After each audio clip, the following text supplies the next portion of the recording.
Hi everyone, Jai Hind and welcome to the platform of StudyIQ IAS in English. My name is Bhanwar, Singh, MX India 115th course and qualified civil services in 2012.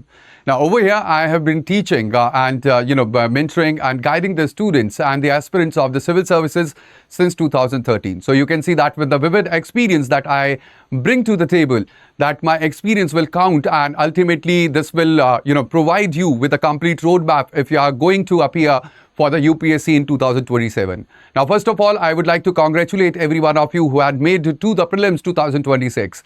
All right, as well as if you are appearing for the 2027. And even if you have cleared the prelims, do not think that this is the end of the story, because this is the first hurdle that you have qualified. Now, there is the mains, there is the interview as well, and that is why this matters, that you have to take this session seriously, even if you are qualified for the prelims 2026. All right, so then also you must get ready to sit for the UPSC 2027 as well. Now, over here, let's see and let's decode how the UPSC had shifted over the period of time.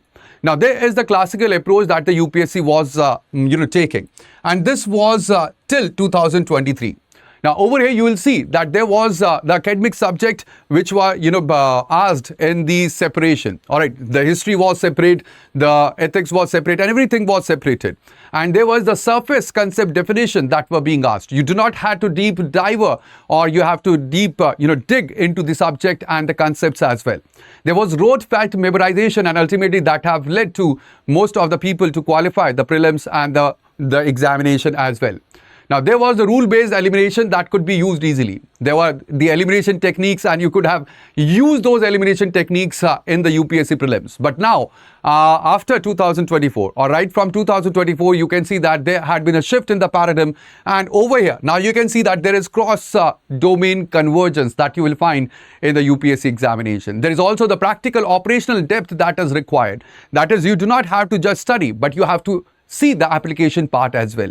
There is applied situational ethics that is asked by the UPSC, and this time you must have seen in the prelims 2026 as well, where there were the three of the questions that were directly asked from the public administration, from the concepts like accountability. And even there is the analytical logical reduction that have happened after the 2024. Now, over here, it is very important that we have to see that there is the logical reduction that we are seeing in the prelims. Now, what has changed? So, there is the ethixification of the GS1 questions that you will see from the current prelims 2026 as well. And also, when it comes to the tech themes, so there had been financialization, where the most of the questions they are asked about the financialization of the various tech teams which are there.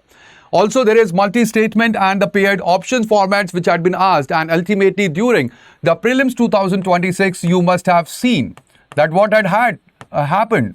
So it was the most lengthy paper. All right. So the length of the exam or length of the paper had also increased, and ultimately that is one of the reasons why earlier there were the three stages of attempting the prelims, and the students, they could not complete even the one reading. So over here, it is very important that right now, because of this, you have to evaluate each statement independently. All right. As well as there is, you have to use the domain language and the linguistic qualifiers, and you have to eliminate clearly the false statement first. And that is only the way that you will be able to succeed in your prelims. So over here, it is very important that when it comes to the qualifiers, so we have the can, may, and generally, which signals the plausibility, as well as we have all, never, or the only that demands scrutiny that has to be kept in mind while you are appearing for the prelims. Now, there is another important aspect, and that is CSAT.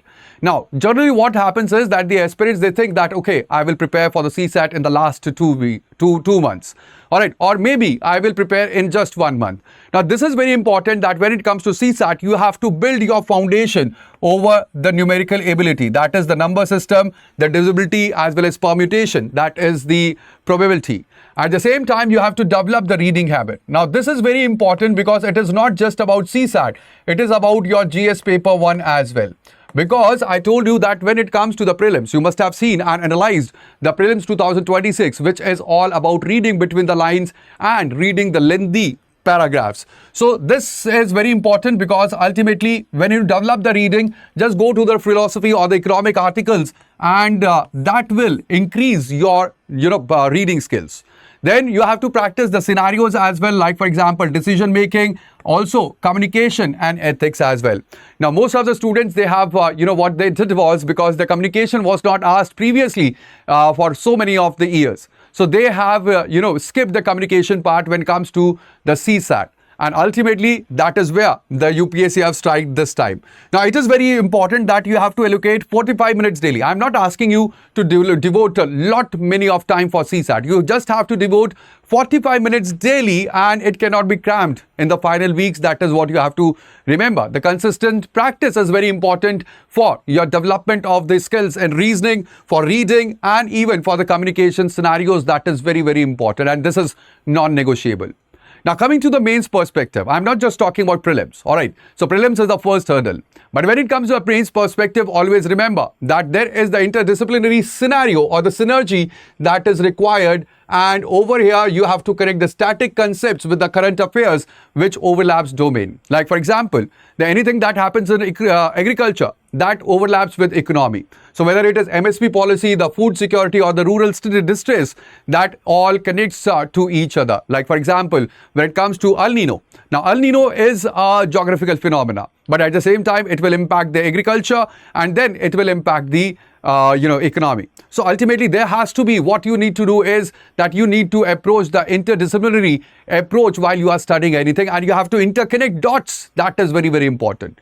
The same way when it comes to technology and security that are interconnected, whether it is about cyber threats, the drone warfare, and even the data governance.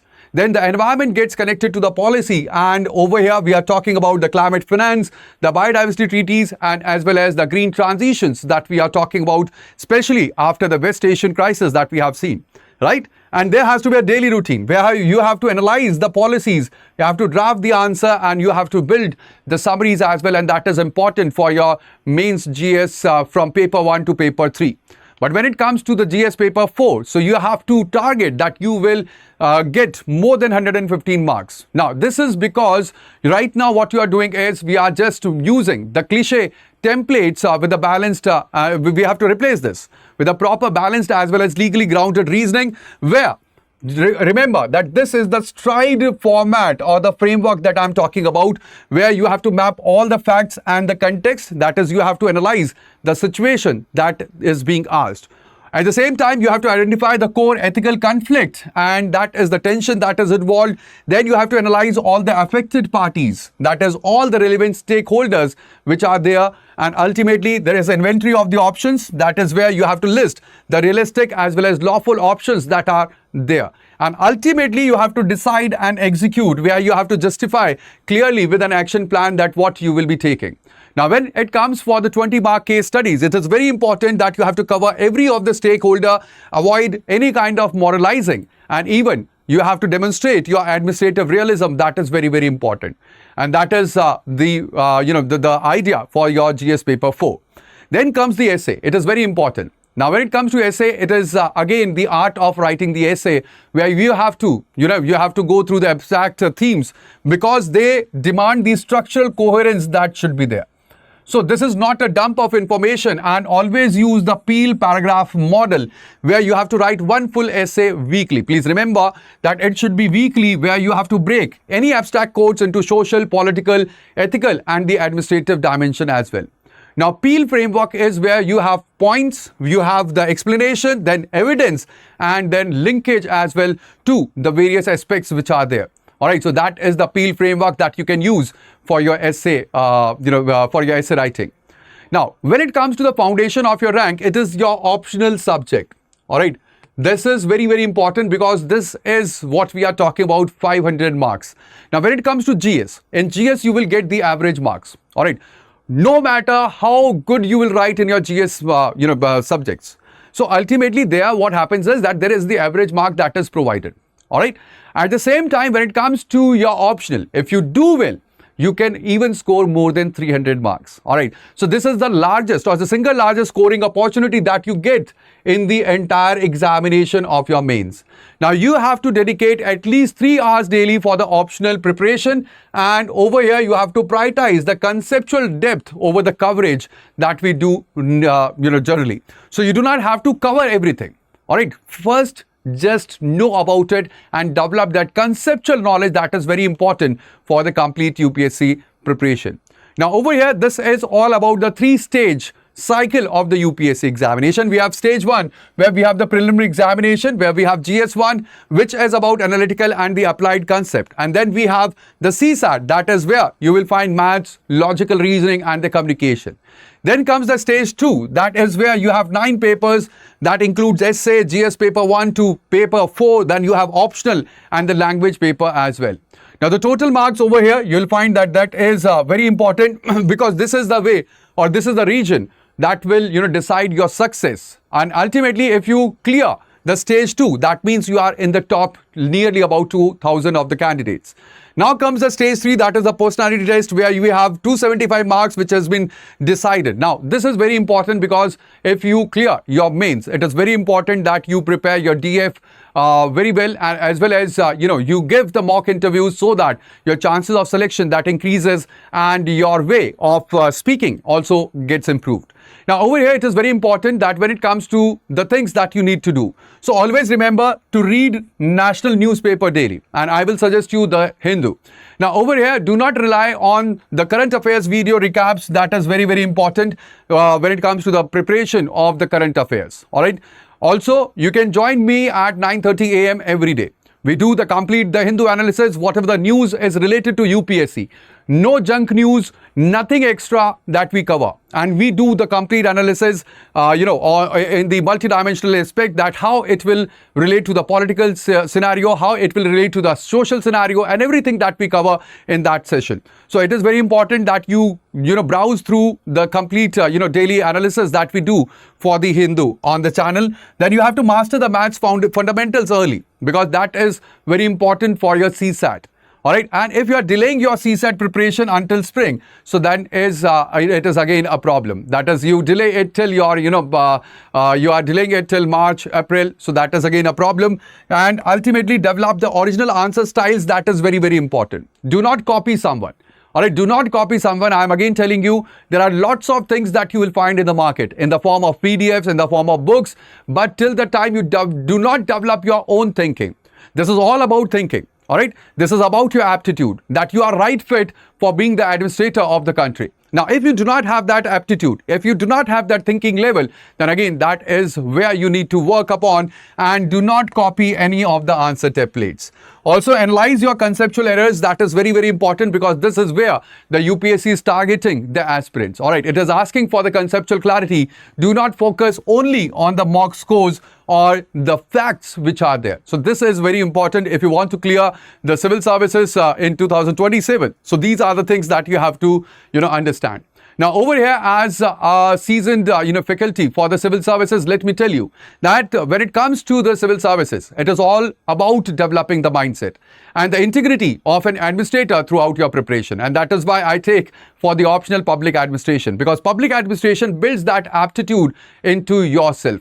And also you have to let the consistent and self-directed practice to be your final guide. That is very, very important. So these are the things that you have to remember if you are appearing for the civil services for 2027, and even if you are preparing for 2028 or 2029. Let me tell you that there is the GS Foundation batch, Resolution P2I batch, which is in English. And over here, these batches are based upon the SMART model, where you get the structured classes right from the NCERT. Your foundation is built towards your success. There is a 1:1 mentorship. There is assessment dashboard that you get.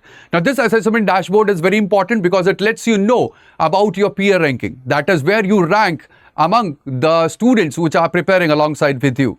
It also tells you your strength and the weaknesses. That is very important to know while you are preparing for any of the examination, not just civil services. And even there is revision, where we have 3 stages of the revision that are done at the StudyIQ, and there are the tests which are there. Now over here, let me tell you that we have this offer, Arambh. Arambh means the start. All right. And ultimately, this is for your start, for your preparation for your UPSC 2027, 28 or 2029, where we are getting you, or we are offering you 50% off.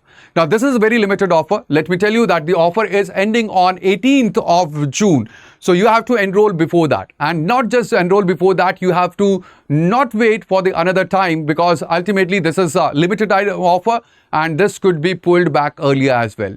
Now, for availing this offer, what you need to do is you have to use the code BRS Live. That will fetch you with a 50% off on the platform of StudyIQ. Now, you can use this code for any of the courses that you are purchasing on StudyIQ, and ultimately you will get the maximum discount. All right, so that would be all in this session. I hope that now you have a complete understanding that what all that you need to keep in mind while preparing for the Civil Services 2027, and that is the step from where you will get from zero to hero. So that would be all. Thank you very much, guys, for joining me over here on the platform of StudyIQ. I will see you in the next video, but at the same time, please do not forget to like the session. Do share this with your friends who are preparing for the civil services, and also subscribe so that you do not miss any of the major updates in the future. Thank you. Bye-bye. Take care and Jai Hind.